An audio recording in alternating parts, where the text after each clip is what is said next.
Good day, and today we're going to have a quick intro on Arthur Miller. Arthur Miller once wrote, "The American dream is the largely unacknowledged screen in front of which all American writing plays itself out."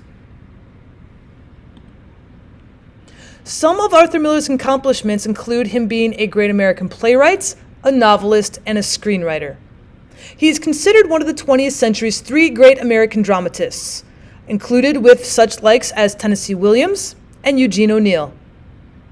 Some of his many awards include the Pulitzer Prize, the Tony Awards, Emmy Awards, Peabody Awards, and the Kennedy Lifetime Achievement Award.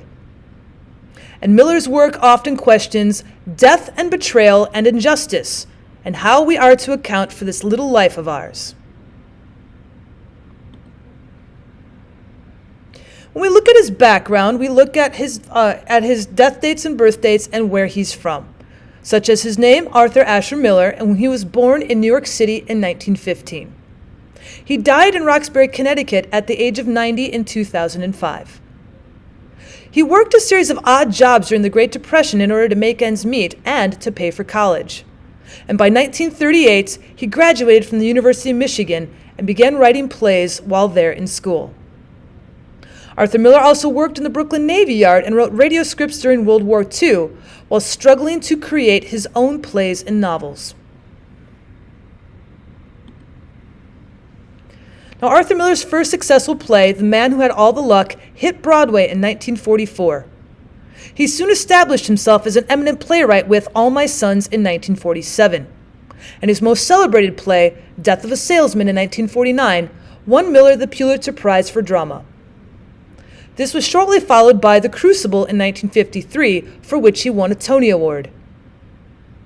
Arthur Miller's other notable works include A View from the Bridge in 1955, After the Fall in 1964, and The Price from 1968.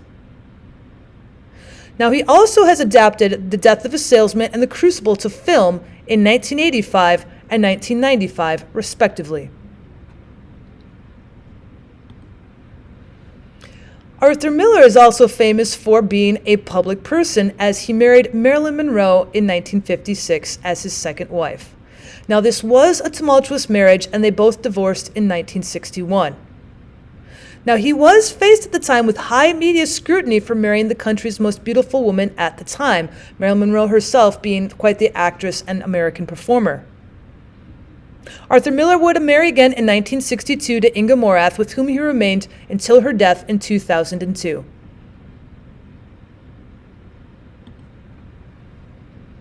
As for Arthur Miller's reception, following his success with All My Sons and Death of a Salesman, Miller's personal beliefs were shoved into the limelight. He revealed to be politically liberal-leaning, as conveyed in his controversial subject matter, and because of this, he was a large target for the House of Un-American Activities Committee during the Red Scare of the 1950s. And although called in to testify, he never actually received any prison sentences, but he does believe he was blacklisted in Hollywood and received less work because of it. Thank you so much for this quick introduction on Arthur Miller. If you'd like to learn more about his plays, such as The Crucible or All My Three Sons, please let me know down in the comments what you would like me to cover. And as always, I'd appreciate it if you subscribed.